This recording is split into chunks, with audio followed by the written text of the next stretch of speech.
liberalisme, dan adat Nusantara. Assalamualaikum warahmatullahi wabarakatuh.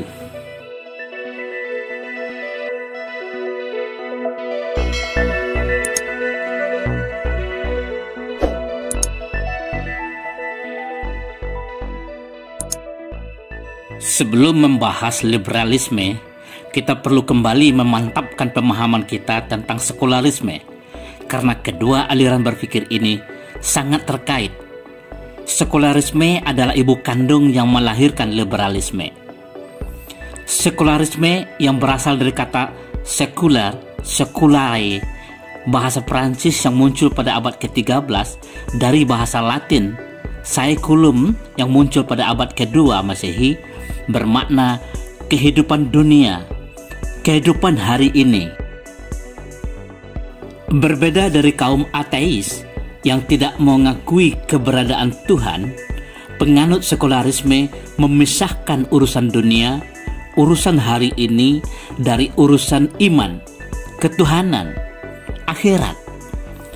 Secara sederhana, kita dapat memahami bahwa sekularisme adalah aliran pemikiran yang tidak mencampur adukkan urusan dunia, kenegaraan, dan kebudayaan dengan urusan keimanan, keagamaan, ketuhanan.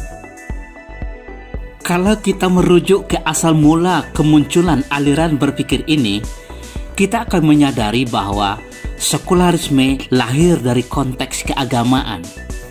Karena merasa terkekang oleh doktrin keagamaan, waktu itu Kristen, penguasa gereja, pencetus dan penganut dan pengikut aliran sekularisme berusaha mencari jalan lain yang bebas dari aturan, ketentuan, penguasa agama yang mengatasnamakan hukum-hukum Tuhan. Mereka meyakini dan meyakinkan orang lain bahwa dengan melepaskan diri dari doktrin keagamaan, manusia akan leluasa mengembangkan akal sehat dan logika rasional untuk memajukan kebudayaan dan peradaban umat manusia.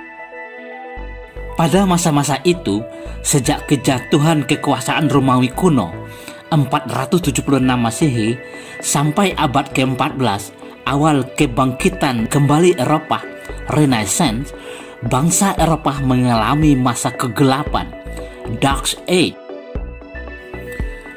Kekuasaan Imperium Romawi yang terpusat pada gereja yang absolut sangat ketat membatasi cendekiawan untuk mengembangkan ilmu pengetahuan dan kebudayaan karena dikhawatirkan akan menjadi rival kekuasaan gereja.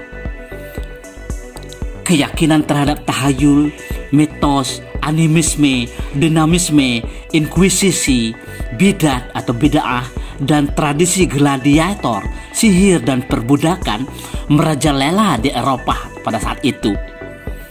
Penguasa gereja bisa melakukan apa saja atas nama agama. Eropa terpuruk ke dalam masa kegelapan peradaban. Sementara pada saat beriringan, masyarakat timur, Islam mengalami kemajuan pesat dalam pengembangan ilmu pengetahuan dan kebudayaan seiring dengan dakwah Islam yang semakin meluas sampai ke Eropa. Wilayah Eropa yang sempat dikuasai Islam masa itu, abad ke-8 sampai abad ke-14, adalah semenanjung Iberia yang terdiri dari Andalusia, Spanyol, Portugal, Andoria, Gibraltar, bahkan Prancis. Pada masa itulah lahir cendekiawan berpengaruh dalam perkembangan ilmu pengetahuan di Eropa, seperti Abdurrabi, Ali ibnu Hazim, Al-Khatib, Ibnu Khaldun, Al-Bakri, Al-Idris, Ibnu Baitutah, dan belasan lagi yang lainnya. Menyadari perkembangan ilmu pengetahuan dan kebudayaan tak terpisahkan dari akidah dan ajaran Islam, bangsa Eropa mulai mengatur strategi memisahkan urusan kebudayaan, urusan dunia, urusan kenegaraan dari keyakinan dan ajaran keagamaan. Dengan semangat untuk kembali ke kejayaan Yunani kuno yang kemudian dikenal sebagai gerakan Renaissance abad ke-15, mereka menentang gereja yang saat itu berkuasa mutlak atas nama Tuhan di Eropa. Mereka menganggap gereja adalah penghalang kemajuan ilmu pengetahuan dan kebudayaan. 2 abad kemudian, pada abad ke-17, lahirlah pemikiran sekularisme yang diperkuat dengan Revolusi Prancis pada tahun 1789. Trauma keterpurukan masa lalu mendorong bangsa Eropa untuk memisahkan urusan agama dari urusan kenegaraan dan kebudayaan. Argumentasi yang paling kuat mereka gemborkan adalah bahwa jika kaum gereja diberi hak untuk mencampuri urusan negara, maka kaum gereja akan memanfaatkan agama untuk tujuan politik kenegaraan. Mereka menyebarkan pemikiran bahwa urusan agama adalah urusan keyakinan yang bersifat individual, hubungan antara seseorang dengan Tuhan yang harus terlepas dari urusan keumatan, kebudayaan, dan kenegaraan. Sekularisme memberikan kebebasan kepada seseorang untuk memilih keyakinan keagamaan, bebas untuk memilih beberapa agama, bahkan bebas memilih untuk tidak beragama sekalipun, walaupun kaum sekular mengakui keberadaan Tuhan. Sekularisme bukan ateisme. Konsep berpikir inilah yang menjadi cikal bakal lahirnya liberalisme, aliran pemikiran yang memberikan kebebasan kepada individu dalam semua urusan, baik dalam hal kebudayaan, politik, ekonomi, hubungan sosial, maupun urusan keyakinan, keimanan, keagamaan, hubungan dengan Tuhan. Liberalisme merupakan kelanjutan dari sekularisme yang memisahkan urusan dunia dan urusan akhirat, urusan negara dan urusan agama. Lahir dari gagasan tokoh pencerahan Eropa seperti John Locke, aliran pemikiran liberalisme tumbuh berkembang bak cendawan di musim hujan. Dapat dipahami bahwa pada masa itu masyarakat Eropa sedang membutuhkan jalan keluar dari kekuasaan raja dan gereja yang berkuasa mutlak atas nama agama. Karena menjanjikan tatanan kehidupan yang lebih baik, setelah Eropa mengalami trauma kesewenangan kaum bangsawan dan penguasa gereja yang mengatasnamakan agama, liberalisme berkembang sangat pesat sejak akhir abad ke-17, awal abad ke-18. Ilmu pengetahuan dan teknologi berkembang pesat sehingga meletuslah revolusi industri Inggris 1760 sampai 1850. Kehidupan ekonomi masyarakat beralih secara masif dan revolutif ke sektor industri yang melahirkan pengusaha dan penguasa baru, pemilik modal, kapitalis yang kemudian menjadi kaum penindas baru. Pengaruh revolusi industri meletus sampai seluruh entero Eropa, Jepang, dan Amerika Utara. Dalam hal sosial politik, gerakan liberalisme telah memicu meletusnya revolusi Prancis dengan semboyan liberté, égalité, dan fraternité, kebebasan, kesetaraan, dan persaudaraan.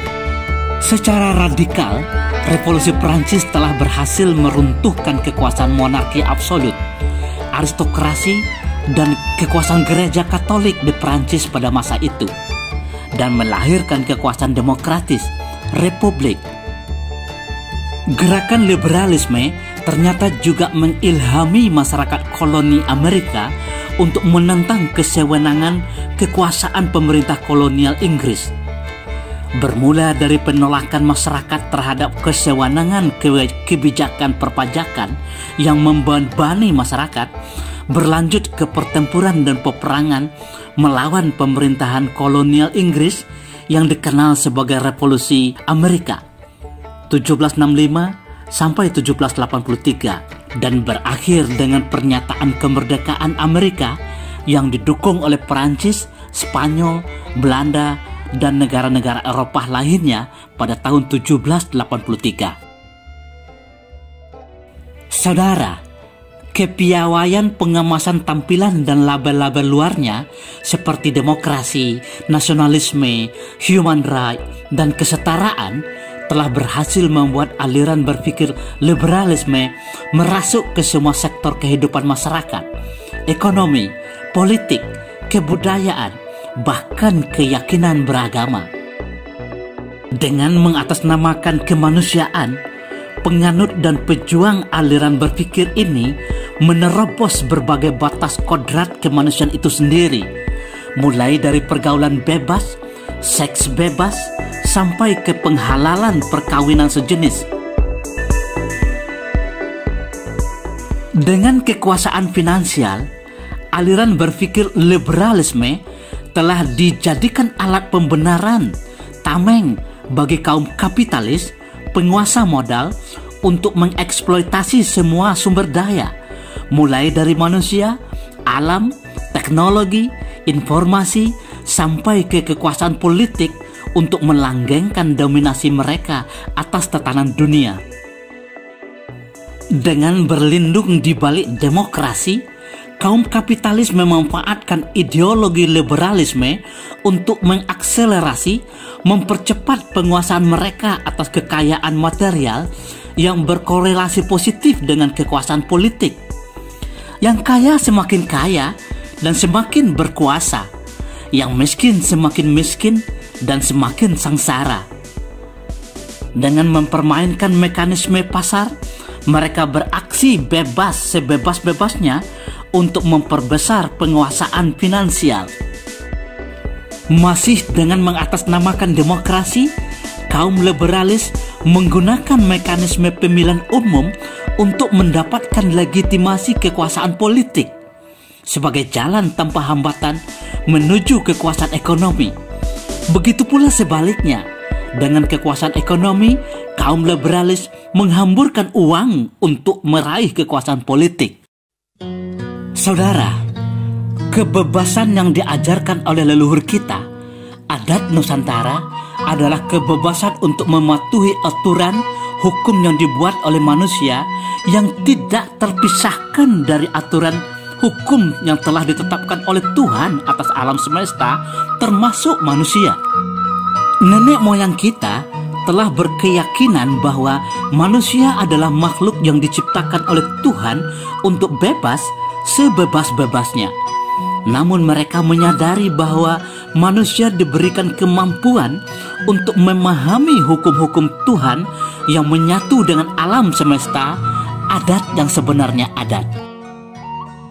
Sekularisme yang melahirkan liberalisme yang berbungkus human right, hak asasi manusia, demokrasi, kesetaraan, dan seterusnya adalah proses yang telah ditakdirkan oleh Allah Subhanahu wa Ta'ala untuk penyempurnaan peradaban manusia menuju adat yang sebenarnya adat, adatullah. Semakin tinggi tingkat akal dan iman manusia, semakin dekat tatanan kehidupan, kebudayaan, dan adat mereka ke hukum-hukum Tuhan, semakin sempurnalah peradaban manusia itu.